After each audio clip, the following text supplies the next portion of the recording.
तो आप सभी का स्वागत है the traditional astrologer YouTube channel पर। मैं आनंद रेग्मी। हम लोग विवाह प्रकरण का अध्ययन कर रहे हैं और इस अध्ययन के क्रम में हम लोग 37 श्लोक तक पढ़ चुके हैं। अगर आप लोगों ने पुरानी वीडियोज नहीं देखी है तो आप लोग चैनल पर जाकर देख सकते हैं। साथ ही अगर आप बेसिक एस्ट्रोलॉजी के बारे में जानना चाहते हैं तो आप लोग प्ले लिस्ट में जाकर के बृहदावगढ़ चक्र को पढ़ सकते हैं। आइए शुरू करते हैं। सेव्याधमरण युवती नगराधिपं चेत पूर्वम हि वृत्य धनि भर्तृपुरादि सद्भात सेवा विनाश धन नाशन भर्तृनाश ग्रामादि सौख्य हृदिदम क्रमशः प्रदिष्टम। अब इस श्लोक में बताया गया है कि सेव्य सेव्य अर्थात जो क्या है, स्वामी है, जिसकी सेवा की जाती है उसको क्या बोलते हैं, सेव्य बोलते हैं। जिसकी सेवा की जाती है उसको क्या बोलते हैं, सेव्य। उसके बाद अधमरणा, अधमरणा अर्थात ऋण। ठीक है, अधमरण अर्थात जो व्यक्ति ऋण लिया हुआ है, जैसे किसी व्यक्ति ने दूसरे व्यक्ति से ऋण लिया हुआ है तो उसको क्या बोलते हैं, अधमरणा बोलते हैं। और युवती अर्थात स्त्री। और नगराधिगम, आप जिस ग्राम में वास करना चाहते हैं वह जो ग्राम का जो नक्षत्र है, यानी कि जो स्वामी है, जो सेवक यानी कि जो मालिक है, वो अधमरण अर्थात ऋणी व्यक्ति, युवती स्त्री और नगर इत्यादि का जो अर्थात नक्षत्र है वह पूर्वम ही चेत, पूर्वम चेत, अगर पूर्व में हो तो किससे पूर्व में हो, कहा कि भृत्य, भृत्य अर्थात नौकर, धनी, भर्तृ अर्थात स्वामी और पुर अर्थात जहां पर आप वर्तमान में निवास कर रहे हैं उसके भात अर्थात नक्षत्र, उसके नक्षत्र से, मतलब कहने का ये मतलब है कि नौकर के नक्षत्र से पहले जो है किसका नक्षत्र आ जाए, स्वामी का नक्षत्र आ जाए। उसके बाद धनी, जो व्यक्ति ऋण दे रहा है उससे पहले अधवर्ण अर्थात ऋण लेने वाले व्यक्ति का नक्षत्र पड़ जाए।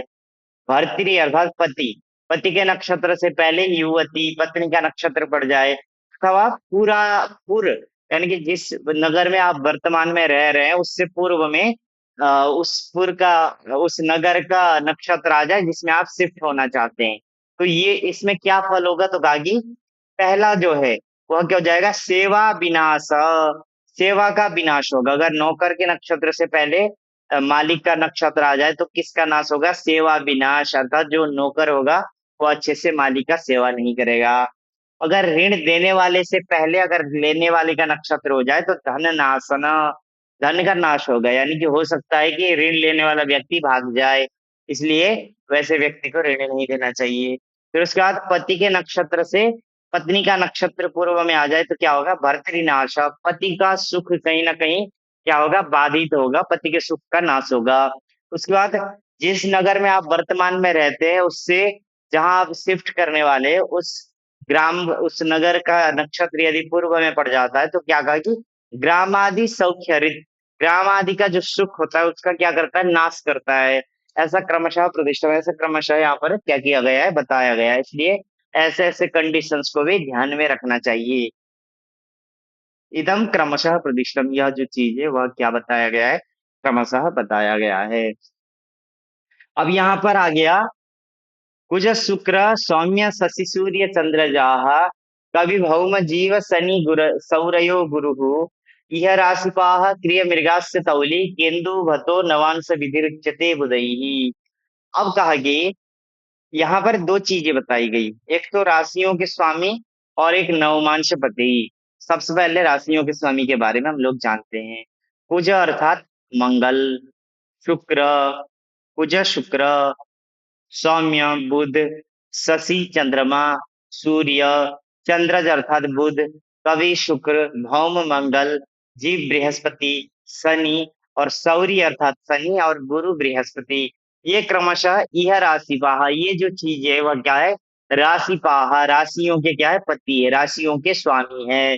जैसे सबसे पहले कौन सी राशि है, मेष राशि है, मेष राशि का स्वामी कौन हो जाएगा, कुज अर्थात मंगल हो जाएगा। वृष राशि का स्वामी शुक्र, मिथुन राशि का स्वामी सौम्य अर्थात बुध, कर्क राशि का स्वामी शशि चंद्रमा, सिंह राशि का स्वामी सूर्य, कन्या राशि का स्वामी चंद्रज, चंद्रज अर्थात बुध, चंद्रमा से उत्पन्न।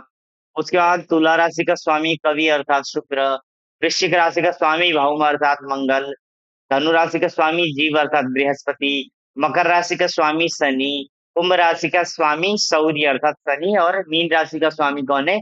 गुरु अर्थात बृहस्पति है। ये क्या है? यह राशिपा है। ये जो चीज है वो राशिपा, राशियों के स्वामी है। यहाँ पर राशियों के स्वामी, राशियों के मालिक के बारे में बताया गया।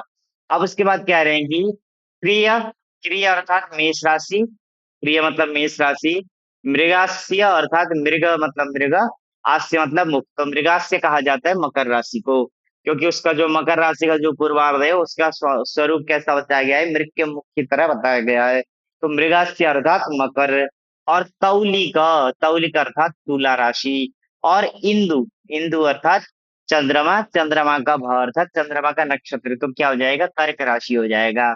उनसे नवांश विधि उच्यते बुधैहि, बुधैहि नवांश विधि उच्यते, बुधैहि विद्वानों के द्वारा नवांश विधि उच्यते, नवमांश की विधि बताया हुआ है। तो कैसे? तो सबसे पहले हम लोगों को क्या करना है? ऐसे यहाँ पर अंश करके लिख लेना है, और इधर जो है राशि करके ऐसे लिख लेना है।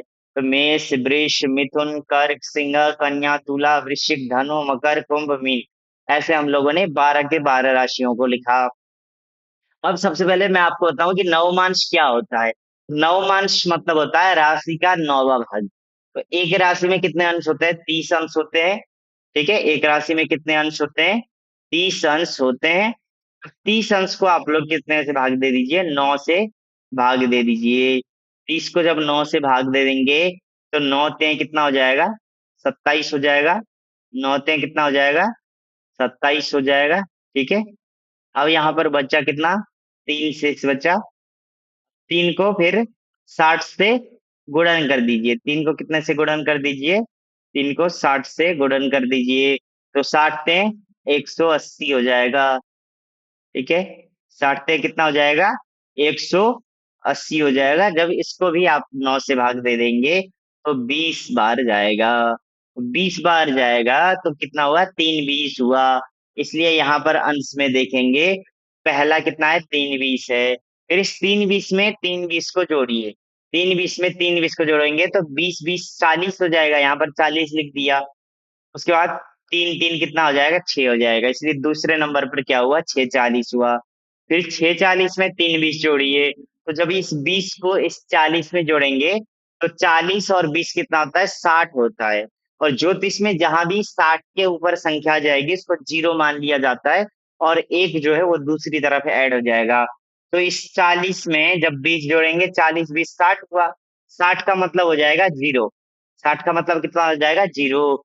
और जब इस 6 में आप 3 को जोड़ेंगे तो 6 3 9 हो गया, और इधर का जो 60 था वो एक बनकर इधर चला जाएगा। तो 6 3 9 1 10 हो जाएगा। तो 10 जीरो हो गया। फिर 10 में 3 20 जोड़े तो 3 10 में 3 13, और 20 का 20 हो गया। फिर 13 20 में 3 20 जोड़े, 20 20 40, 13 3 16।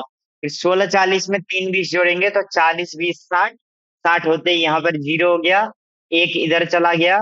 6 3 16 3 19, 19 1 20, यहाँ का जो एक था वो इधर चला गया था। तो 16 3 19 1 20। फिर 3 20 जोड़े तो 23 20, 23 20 में 3 20 जोड़े 26 40, 26 40 में फिर 3 20 जोड़े तो 40 20 60 हो गया। और 26 में जब 3 जुड़ा तो 29, और इधर का जो एक था वो इधर चला गया तो 29 1 30। तो ऐसे करके हम लोगों के अंश हो गए। और ये अंश कितने बार जाएंगे? 9 बार। 1 2 3 4 5 6 7 8 9। तो ये हमारे हो गए अंश। अब राशियों का कैसे लेना है? तो जैसे यहाँ पर बताया गया, तो सबसे पहले कहा कि कर्क, सॉरी सबसे पहले क्या कहा? मेष, फिर मृगस्य मकर, फिर तौली तुला, और फिर इंदु अर्थात कर्क राशि। तो सबसे पहले देखिए मेष के नीचे क्या है? मेष है। फिर वृष के नीचे देखिए मृगस्य मकर है। मिथुन के नीचे तौली का तुला है, और कर्क के नीचे क्या है? इंदु अर्थात कर्क है। फिर सिंह के नीचे मेष है, कन्या के नीचे मकर है, तुला के नीचे तुला है, और वृश्चिक के नीचे कर्क है। फिर यहाँ धनु के नीचे क्रिया, मकर के नीचे मृगास्य, कुंभ के नीचे तौलिका, और मीन के नीचे इंदु अर्थात कर्क तो ऐसे करके हम लोगों का 1 10 7 4 1 10 7 4 1 10 7 4 इस क्रम से यहाँ पर राशियों को बताया जाता है। तो हमेशा मेष राशि के 3 20 के अंदर अगर कोई भी ग्रह होगा तो वह ग्रह कहाँ जाएगा, मेष राशि में ही जाएगा। उसी प्रकार से वृष के 3 20 के अंदर रहेगा तो 10 अर्थात मकर राशि में जाएगा। तो इसको आपको मैं भरना सिखाता हूँ। जैसे यहाँ पर देखिए, हम लोगों को ये जो है वह नवमांश कुंडली है। हम लोग जैसे जन्मांक भरते हैं उसी प्रकार से हम लोगों को भी नवमांश भरना चाहिए। देखिए लग्न कितना है, लग्न स्पष्ट 1 5 13 7, ये हमारा कितना क्या है, लग्न स्पष्ट है। तो सबसे पहले देखिए हम लोगों को कैसे इसको देखना है। तो सबसे पहले हम लोगों को राशि को देखना है। तो राशि कितनी है, 1 है। तो एक मतलब हमेशा एक प्लस करके होता है, तो एक मतलब हो गया 2। फिर अंश देखेंगे, फिर कला देखेंगे, फिर भी कला देखेंगे। अब यहाँ पर देखिए राशि कितना है, एक एक मतलब हो गया 2। तो हम लोगों को इतना पता चल गया कि लग्न क्या है, वृष राशि का लग्न है। अब उसके बाद वृष राशि में 5 अंश दिया हुआ है। तो यहाँ पर सबसे पहले हम लोगों ने राशि देखी कि लग्न की राशि कौन सी थी, वृष थी। वृष में कितना अंश है, 5 अंश है। तो वृष राशि में 3 अंश 20 कला तक कौन है, मकर है। फिर 3 20 से 6 40 तक अगर कोई भी ग्रह होगा तो किस पे जाएगा, कुंभ राशि में जाएगा। और हमारा जो अंश है वो कितना है, 5 अंश है। तो 5 अंश किस में आएगा, 3 20 से 6 40 के बीच में आएगा। इसलिए हमारा लग्न क्या हो गया, ये हमारा लग्न हो गया कुंभ राशि का। तो हम लोग यहाँ पर क्या कर देंगे, लग्न को कुंभ राशि मान लेंगे। ठीक है, लग्न को क्या मान लेंगे, कुंभ राशि मान लेंगे। 12 हो जाएगा, 1 हो जाएगा, तो उसके बाद 2 हो जाएगा इधर, 3 4 5 6 7 8 9, फिर यहाँ पर 10। ठीक है, अब हम लोगों को ये समझ में आ गया लग्न कैसे निकाला, एक बार और बता देता हूँ। सबसे पहले राशि देखी हम लोगों ने, एक मतलब दो, दो राशि हुई, अर्थात वृष राशि में हम लोगों को देखना पड़ेगा।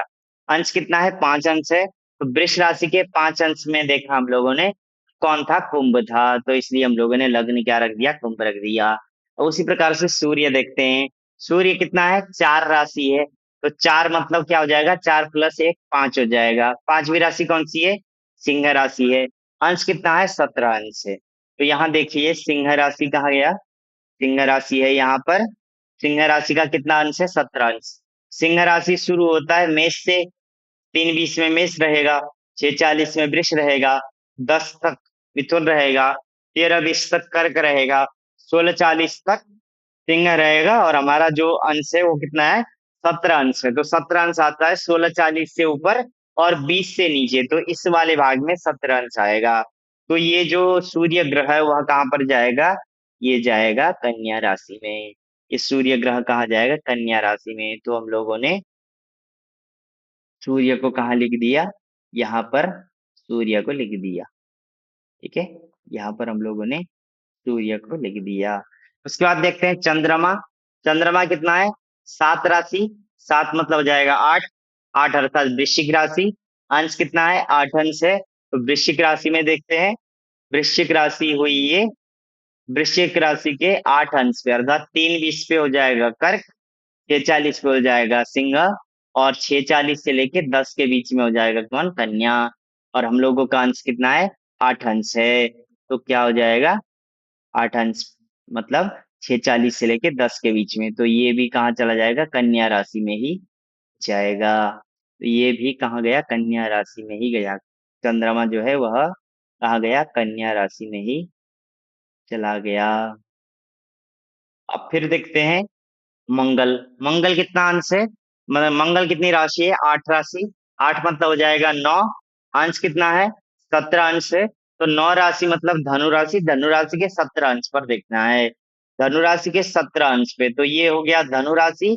धनु राशि के 17 अंश पर देखते हैं, 3 20 में मेष रहेगा, 6 40 पे वृष रहेगा, 10 पे मिथुन रहेगा, 13 20 पे कर्क रहेगा, 16 40 में सिंह रहेगा, और 16 40 से 20 के बीच में आ जाएगा 17, तो यहाँ पर कौन होगा, कन्या होगा।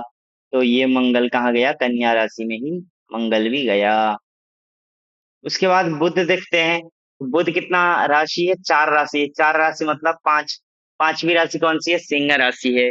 अंश कितना है, 15 अंश है। तो सिंह राशि में 15 अंश।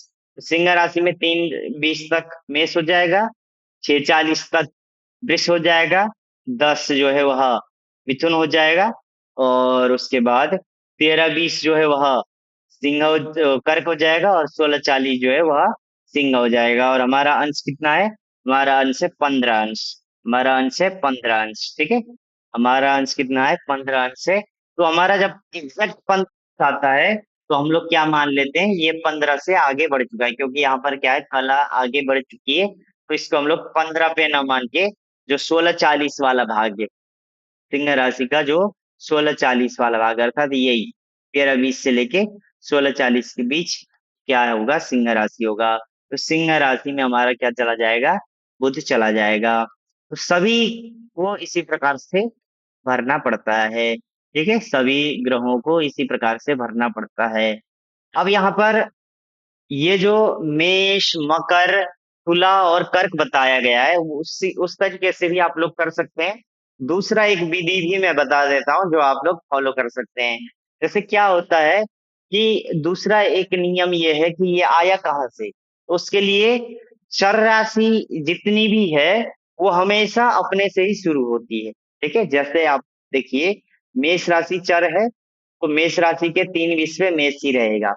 दूसरा कर्क राशि चर है, तो कर्क राशि के 3 विषय कर्क ही है। उसके बाद तुला राशि चर है, तो तुला के 3 विषय तुला ही है। और मकर राशि चर है, तो मकर के 3 विषय मकर ही है। तो हमेशा चर राशियां अपने से ही शुरू होती है। अब उसके बाद जो स्थिर राशियां होती है वो हमेशा अपने से 9वीं राशि से शुरू होती है। जैसे यहाँ पर वृष क्या है, स्थिर राशि है।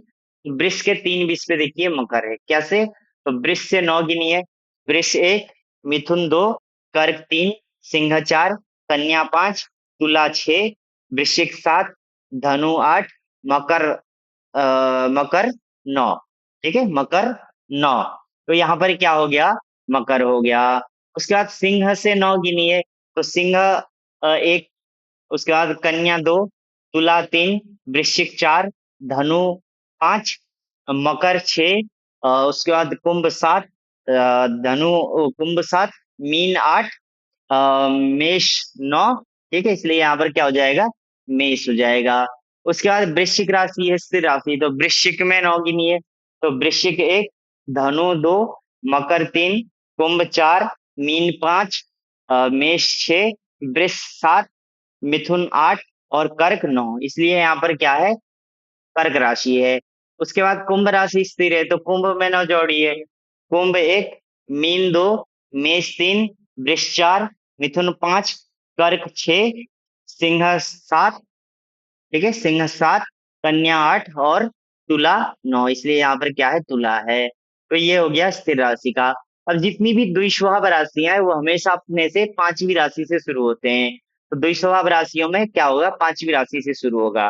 तो जैसे मिथुन, मिथुन में 5 जोड़िए, मिथुन 1, कर्क 2, सिंह 3, कन्या 4, तुला 5, इसलिए यहाँ पर क्या हो गया, तुला हो गया। उसके बाद कन्या राशि भी द्विस्वभाव है, कन्या में 5 जोड़िए, कन्या 1, तुला 2, वृश्चिक 3, धनु 4, मकर 5, इसलिए यहाँ पर क्या हो गया, मकर हो गया। उसके बाद धनु राशि भी द्विस्वभाव है, तो धनु में 5 जोड़िए, धनु की संख्या है 9, धनु 1, मकर 2, कुंभ 3, मीन 4, मेष 5, इसलिए यहाँ पर क्या हो गया, मेष हो गया। तो फिर मीन है, तो मीन में 5 जोड़िए, मीन 1, मेष 2, वृष 3, मिथुन 4 और कर्क 5, इसलिए यहाँ पर कर्क हो गया। तो आप लोगों को जिस भी विधि से समझने में आसान हो उस विधि से आप लोग याद कर सकते हैं। चाहे तो 1 10 7 4 वाला जो फॉर्मूला है उसको याद कर सकते हैं, नहीं तो इस तरीके से याद कर सकते हैं कि हमेशा चर राशि में अपने से शुरू होता है, स्थिर राशि में अपने से 9वें से शुरू होता है, और जो द्विस्वभाव राशि है उसमें अपने से 5वें से शुरू होता है। तो आप लोगों को जिस भी तरीके से आसान लगे उस तरीके से आप लोग क्या कर सकते हैं, समझ सकते हैं। तो आज के लिए कक्षा को यहीं पर विराम देते हैं, पुनः हम लोग अगली कक्षा में मिलेंगे। हर हर महादेव।